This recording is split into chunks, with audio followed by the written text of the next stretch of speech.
Hello everyone and welcome back. Now, if you're tuning into this vlog, it very well may be because you are thinking about or you have just booked yourself a trip on P&O's brand new ship, Arvia. In today's video, I am going to be giving you a whole range of tips based on my personal experience on my cruise that I've just completed very recently around the Mediterranean. This video is going to be broken down into 3 key areas, and that is going to be things to pack, tips for your cabin, and then also life on board. So make sure that you grab yourselves a cup of tea and let's dive right in.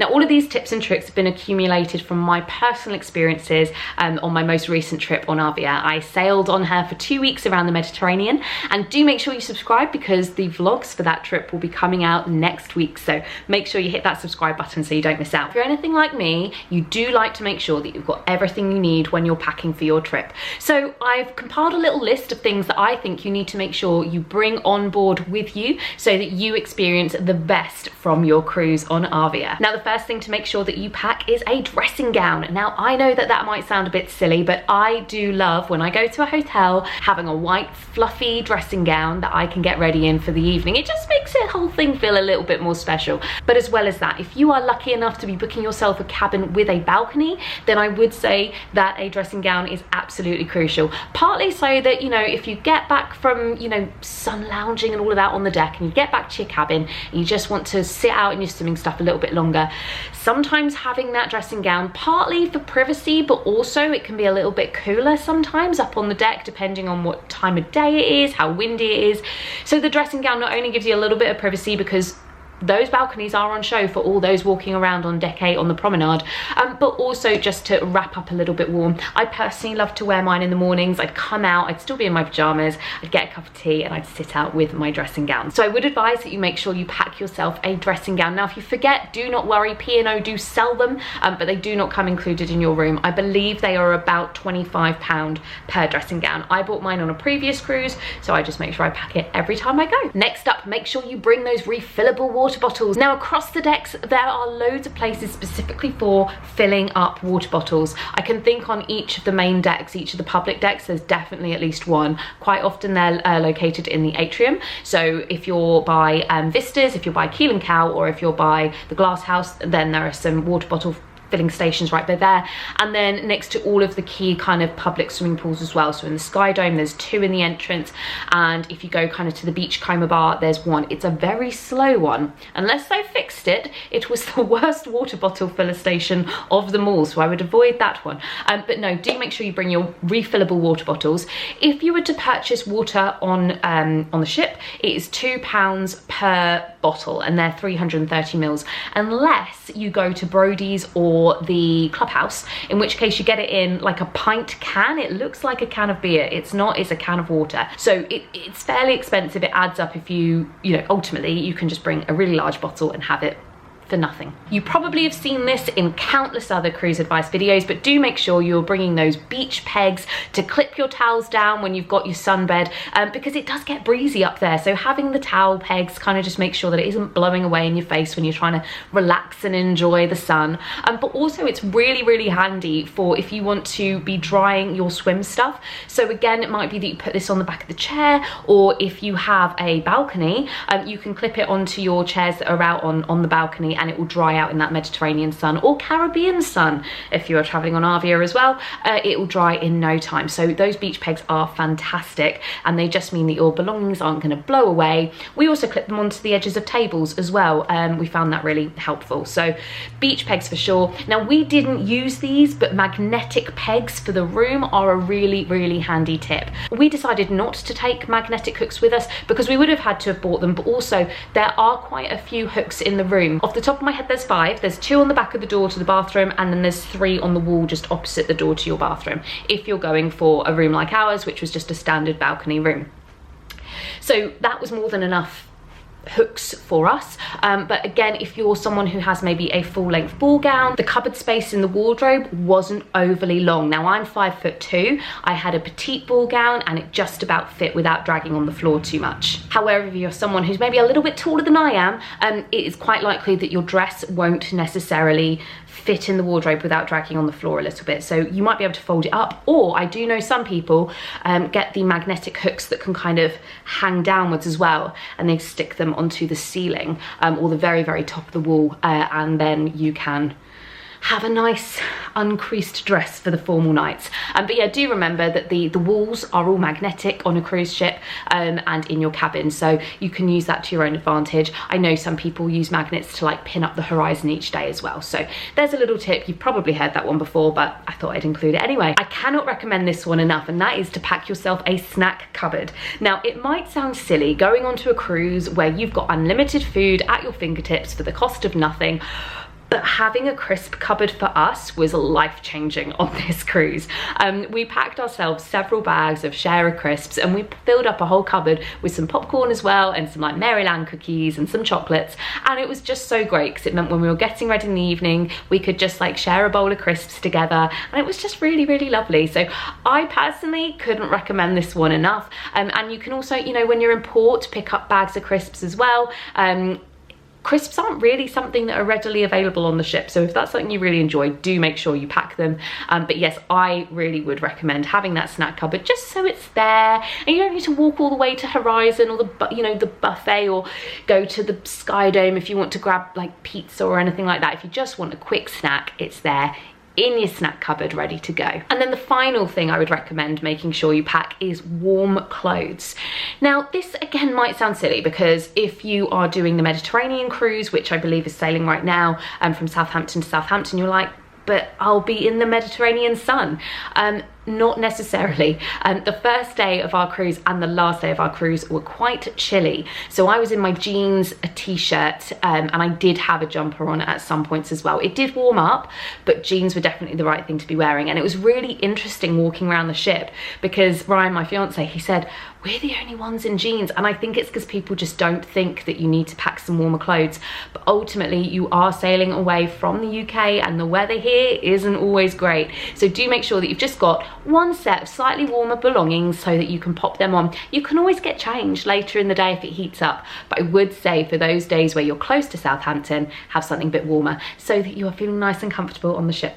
Okay, moving on to tips for your cabin. Now, if you are somebody that suffers with seasickness, do make sure that you're booking yourself a room relatively midship. Now, word of warning, these are more expensive, but I tell you, we sailed back in a force 10 storm, and spending that little bit more money on our room was life-changing. We both, and I do not get travel sick, but we both felt a little queasy on that final day of our holiday.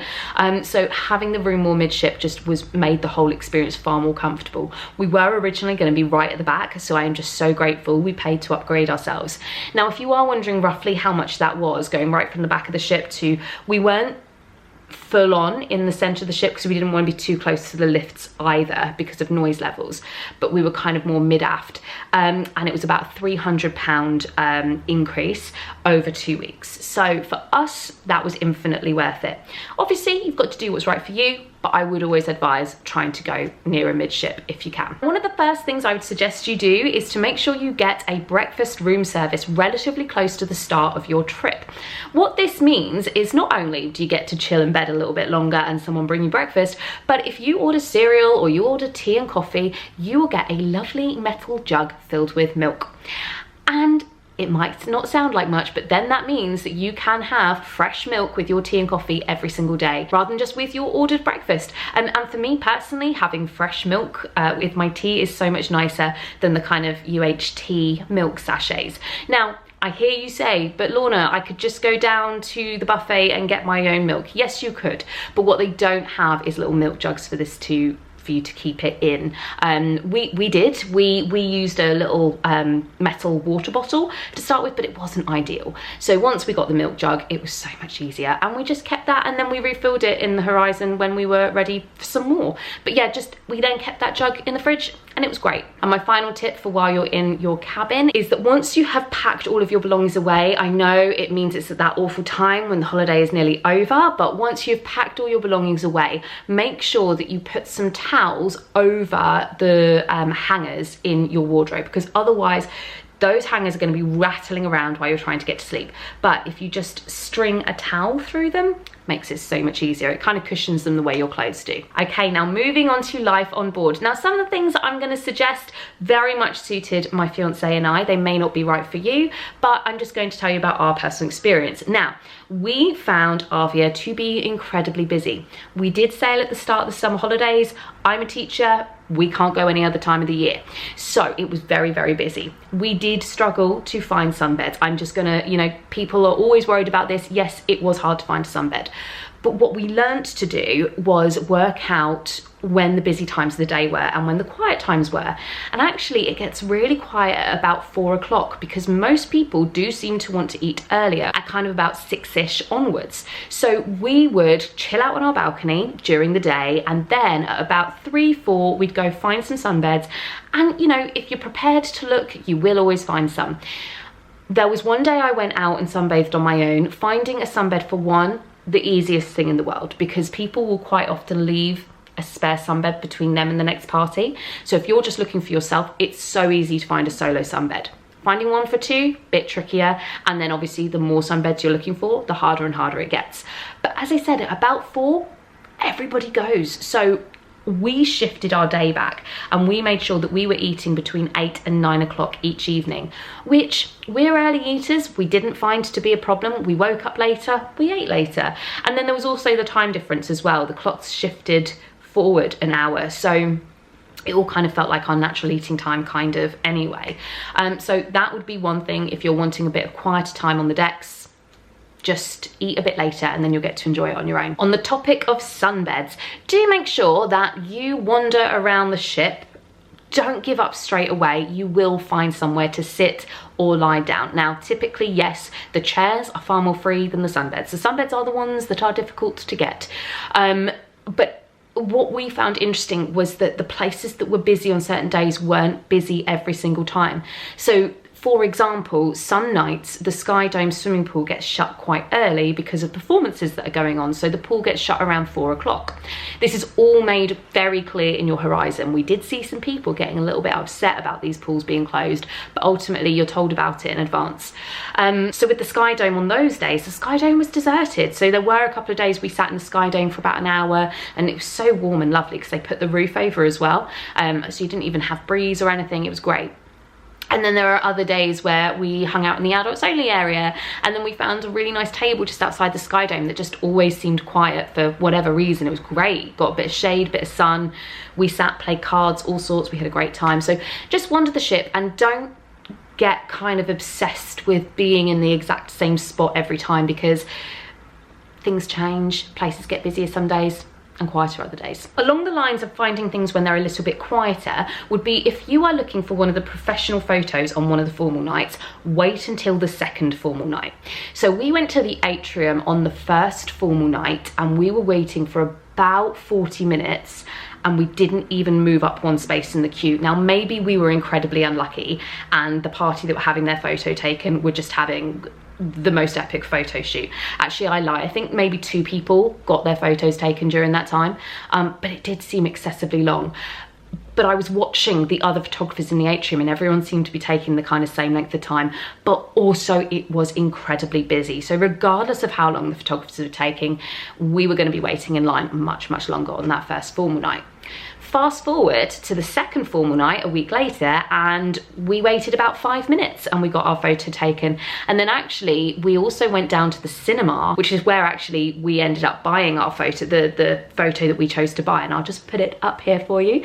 But no one knew about this one and it was deserted, so we were straight in line with that one. So I would personally wait until the second formal night, unless of course you want photos from both of the formal nights, and just be my guest, do what works for you. But for us, we were only ever buying one photo, so we didn't waste our time too much on the first night. I've already mentioned the horizon, but do make sure that you are checking it every single day. It gets delivered to just outside your room each day. Now, if you haven't been on a P&O cruise before, the horizon is like a 4-page magazine. It's like piece of A3 paper folded in half basically, and it gives you a description of everything that's going on over the next day, times that it will be, you know, each activity will be happening and where it's happening. If you're going into port, it gives you a description of the port you're going to, but most importantly, it gives you the emergency contact details of who to call if you're in a bit of a situation. So it gives you the name of the people in the port, it gives you names of and phone numbers for Arvia herself. So make sure you take either the horizon out with you when you're in port, or you take a photo of those contact numbers should you need to call anyone. For example, we do know that our ship waited about 40 minutes for one couple who got stuck in traffic as they were coming back to the ship. Now, I can't promise that the ship will always wait for you if something goes wrong, but do call ahead, and you never know, it might be in a position where they can. As well as all of that information, the horizon will also tell you about deals going on in the shops on board. So make sure that if there's anything that you do want, hold out, wait for those deals to come on. For example, Pandora always have several offers on the ship. There is quite often offers on fragrances, beauty, things like that. The spa quite often have deals on as well. It's all there in the horizon, so do make sure you're reading up and checking and making use of those. If you are looking to book yourselves onto the high ropes, do make sure you book yourself on early in the trip. We were incredibly lucky. I cannot tell you how lucky we were. We waited until about a third of the way through the cruise, maybe slightly later. I can't quite remember, but it was a significant, maybe about halfway through the cruise. And there were no slots left other than on in the middle of port days, which was a bit frustrating because we wanted to obviously be out in port doing the fun things at shore. So the slots, especially the sea day slots, they book up straight away. Don't go thinking, oh, I'll just play it by ear and, you know, no, they will book up. Now, we were just, I don't know how we got as lucky as we did, but just in the time that we were looking to see if there were any slots available, we'd resigned ourselves to the fact we were going to have to do it on one of our port days, and I was about to book it, and then suddenly a slot for 2 people became available an hour later that day. So we were like, right, get booked on, let's do it. So 2 people just must have pulled out and decided they didn't want to do it. It was a very hot day the day we did it. There was no breeze whatsoever, which I was grateful for because it was a bit scary up on those high ropes, but it was hot. So we were lucky, we got in, and that was £7 per person. I think it's £2.50 per child if you're doing it. So book that early on in your cruise. If you are going ashore, do make sure that ahead of your holiday you download the port guides. Now, you do need to download these ahead of time because you need the internet to be able to access them. This is not something that is available in the My Holiday app that needs just the ship free Wi-Fi to access. Now, these port guides are amazing. We have never been steered wrong by them. It gives you advice of places to go for coffee, for breakfast, lunch, dinner, drinks, and also other activities that are maybe not necessarily excursions planned by P&O. It gives you a little map of the area you're going to, and it also gives you useful phrases, the things that locals like, the things that locals don't like, as well as emergency numbers, etc, etc. Now, these port guides can all be accessed on your P&O My Holiday area before you go on your holiday. So where you go and you would book all your kind of holiday extras. And it's in the itinerary bit, on the very first bit where you've got your summary, and then you can download, and there is, as I said, a port guide for everywhere you go, including Southampton. So if you're stuck in Southampton for a couple of hours, there's a port guide for you there as well. But honestly, some of the best food we had, the best lunch I've ever had in my life in Cadiz, was recommended to us by the port guide. So make sure you read up before you go, because sometimes these places need reservations as well. So download the port guides, have them printed. That's what we did. We always read them in the morning we arrived in a port and planned out our day accordingly. And my final 2 tips for life on board are kind of linked to the evenings. So I'm going to suggest that if you are going to any of the restaurants, to make sure that you take a drink with you. So go to a bar or wherever, get your drink of choice, and then take that into whatever restaurant dining room that you are going to. The reason I advise this is that the service, they were very understaffed. The service we had was great, but they were just so understaffed, and it could be very, very slow. And the other thing I found quite interesting was quite often we'd be asked, the servers did not want to know what our drinks order was. They wanted to know our food order first. Now, I can only assume that's because they were trying to just get the food out straight away. Now, I must caveat that our experience was generally in the For a Little Extra restaurant. We did also dine in the Olive Grove and 6th Street Diner, but other than that, we did pay a little extra for our meals, and we used our onboard credit to do this. But there were days where, well, actually quite often, you wouldn't get your drink that you ordered until your main course arrived. So you'd be sat there without anything to have. And sometimes, you know, it was a good like 40 minutes to an hour. So we just learned to make sure we took our drinks in with us. You are allowed to do that. You're allowed to carry your drinks around the ship. And then it wasn't a problem. And we still ordered a drink, you know, and then by the time we'd finished the one we came in with, our drink then arrived. So make sure you do that. And then my final tip is Arvia is known for its performances. It's kind of been put out as the ship for entertainment, and the entertainment was amazing. We saw some really, really cool shows. Now, quite a few of those shows that are in the headliners theatre, you do need to reserve your spot before you board the ship. And this is done 2 weeks before your boarding date. Now, do not lose hope. If you don't manage to book or get a reservation for a theatre show, just try your luck and turn up. The only show we saw that was completely booked out was the Greatest Days musical, which I really enjoyed. I know a lot of people didn't, but I really enjoyed it. But every other show we saw, there was at least a quarter of the seats were totally free. So do make sure that you just, you know, try your luck and see what they say. The worst they're going to say is, sorry, we're fully booked. You'll need to come back another time. So don't lose hope if you didn't manage to get that reservation. So they are kind of just an overview of the tips I personally picked up on my 2-week cruise around the Mediterranean on Arvia. Do leave me in the comments below what your tips would be for anyone who is thinking of going on a cruise with Arvia or maybe has one booked. I do love hearing all about your own experiences as well.